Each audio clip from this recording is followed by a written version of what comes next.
Bonjour à tous, voici une inquiétude qui est totalement légitime. Je fais un silence radio parce que c'est la bonne chose à faire pour récupérer mon ex, mais si ça se trouve, mon ex fait aussi un silence radio. Et ça veut dire que finalement, mes chances de le récupérer tombent à zéro.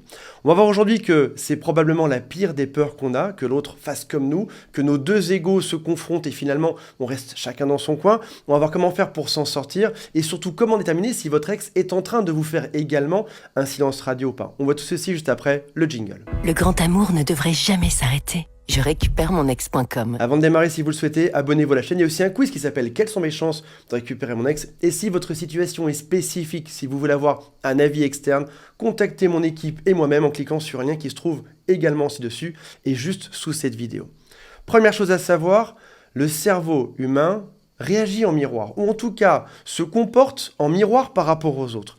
Ça veut dire que si un matin tu sors de chez toi et que tu es super heureux, tu auras l'impression que tout le monde sera heureux autour de toi. Toi, tu souris, les gens te sourient, et encore une fois, on est dans une espèce de matrice qui fait que ton humeur se reflète sur les autres, ou ce que tu penses va du coup induire le comportement des gens. Si jamais tu es triste, tu vas partir de chez toi, tu mets ton autoradio et qu'est-ce que tu entends? Des musiques tristes. Et là, tu te dis, je suis triste et le monde entier autour de moi est triste. Même les chansons parlent de problèmes d'amour. Si jamais tu aimes une personne, c'est impossible de se dire que cette personne ne t'aime pas en face de toi. Parce que tes sentiments sont tellement évidents, votre alchimie est tellement évidente que tu te dis, forcément, cette personne m'aime aussi.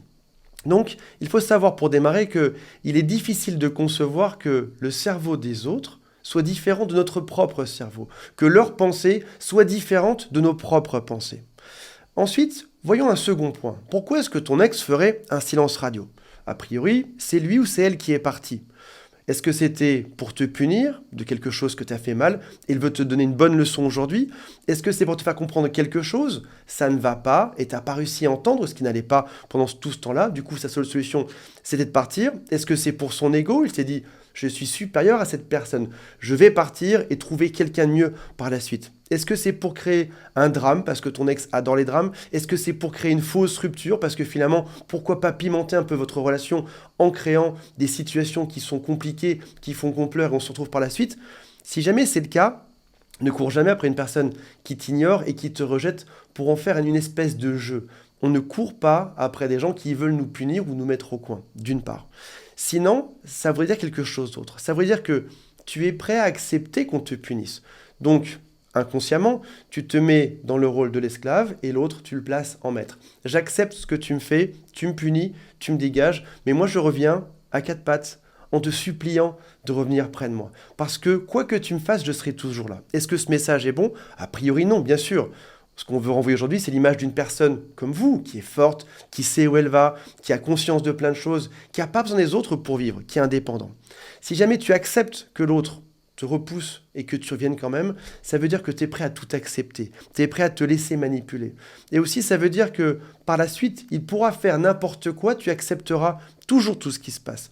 Aujourd'hui, si tu ne veux pas que ça arrive et si tu ne veux plus que ça arrive par la suite, il est temps de dire stop. N'encourage pas un comportement que tu n'aimes pas. Maintenant, faisons le point sur ce que vous avez déjà fait précédemment.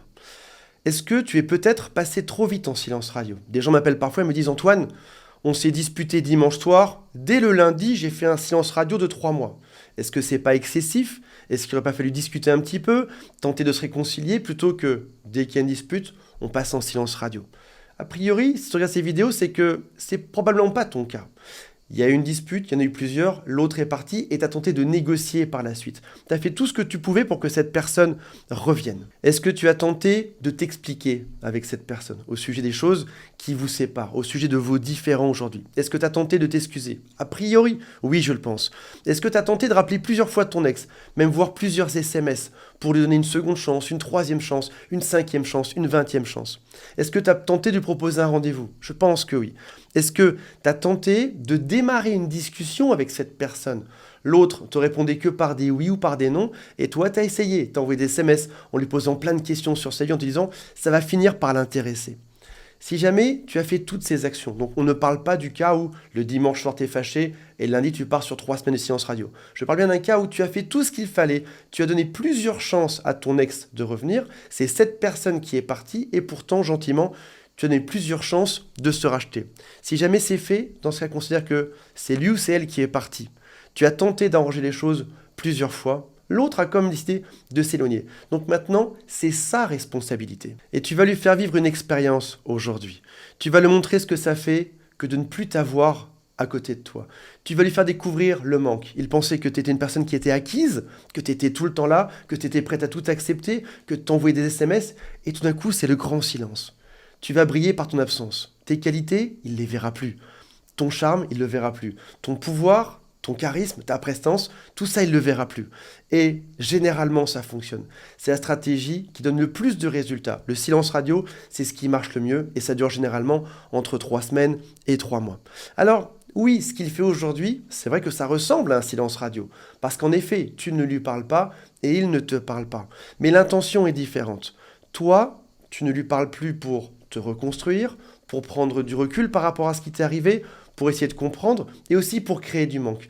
Lui, il ne te parle pas pour une autre raison. Parce qu'il estimait à un moment donné que vous n'étiez plus compatibles. Et il va passer par d'autres phases que toi. C'est-à-dire qu'en gros, votre expérience n'est pas la même. Toi, tu démarres après la rupture d'en bas et tu vas remonter doucement. Lui, il part après la rupture d'en haut et ça va retomber doucement jusqu'au moment où ces deux courbes vont se croiser. Il va d'abord passer par une phase de libération qui va durer entre 2 et 5 jours. Il sort de prison, il en a rêvé longtemps, pendant tout le dernier tiers de la relation, il est enfin heureux de pouvoir profiter de tout ça.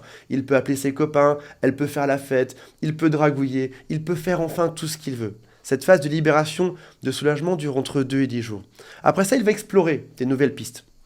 Est-ce que je suis fait pour me remettre en couple ou pas? Est-ce que je suis fait pour rester seul? Est-ce que je suis fait pour sortir? Est-ce que je suis fait pour changer de travail? Pour avoir d'autres amis? Pour me comporter différemment? Pour chercher d'autres endroits? Pour voyager? Il va explorer. Et au bout d'un moment, va arriver la phase de comparaison. Ça fait 3 semaines qu'on est séparés ou 3 mois. Est-ce que ma vie est heureuse aujourd'hui sans mon ex ou pas? Est-ce que mon ex a mieux réussi que moi?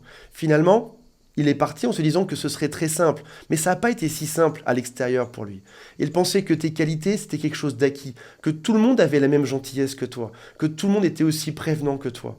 Et il se rend compte que non, les gens n'ont rien à faire de lui, les gens l'envoient promener. C'est pas aussi simple de retrouver quelqu'un, qu'on soit un homme ou une femme. Quelqu'un de bien, ça met du temps à retrouver. Et arrive la curiosité. Qu'est-ce que mon ex vit aujourd'hui? Finalement, est-ce que j'ai pas fait un mauvais choix il y a 3 mois? Je pensais que ce serait simple, ça ne l'a pas été. Si ça se trouve, mon ex est beaucoup plus heureux et je me suis trompé à l'époque. Va arriver le manque, puis le rappel. Ton ex va probablement te contacter en te disant des choses toutes bêtes comme comment va le chien? Est-ce que ta grand-mère est en forme? Est-ce que tu as réparé ta fuite d'eau? Tu vas pas comprendre pourquoi est-ce qu'il t'envoie ça. C'est juste qu'il va venir prendre la température du bout du doigt de pied pour savoir si il est bien accueilli ou pas. Le pire problème chez les gens, la pire peur, c'est le rejet. Il ne veut pas se faire rejeter parce que là, il met son ego de côté pour revenir te voir. C'est lui qui est parti, c'est elle qui est partie, c'est à l'autre de se battre pour revenir. Alors oui, je sais qu'on me demande souvent des SMS magiques, des petites astuces rapides pour que l'autre revienne. Ça fonctionne parfois, mais si jamais il y a un vrai problème de fond, est-ce que ça va se corriger en 2 jours? Est-ce que le fait de tout pardonner, de se dire « Allez, c'est bon, on s'en ensemble », est-ce que ça a marché? Non, parce que tu l'as déjà essayé. Quand on veut revenir ensemble pour de bon, pour que ce soit pour toute la vie, on n'est pas un mois près. Il est temps de faire cette introspection. Si cette personne, c'est l'homme ou la femme de ta vie, il aura du temps. Et dans un mois, il sera toujours là pour toi. Parce qu'il saura que tu es la bonne personne. Parce que tu auras pris ton temps. Parce que tu auras fait preuve de sagesse. Oui, tu as cette angoisse qu'il rencontre quelqu'un d'autre. Bien évidemment. En moyenne en France, on met 2 ans, c'est un sondage INSEE qui dit ça, on met 2 ans à retrouver quelqu'un de bien pour une relation longue. Donc, si jamais on est en juillet, tu peux noter 1 mois après et te dire est-ce que le 29 août, j'aurai fait le point sur moi et peut-être que je le recontacterai. Mais plus tu prendras ton temps et plus tu vas t'assurer que cette reconquête sera solide et que vous serez ensemble pour la vie. Voilà mes amis, j'espère que ça vous a inspiré. Je vous rappelle qu'il y a le quiz au-dessus qui s'appelle « Quelles sont mes chances de récupérer mon ex ?» et moi-même et toute mon équipe qui sommes disponibles. Prenez rendez-vous. Salut à tous, bye.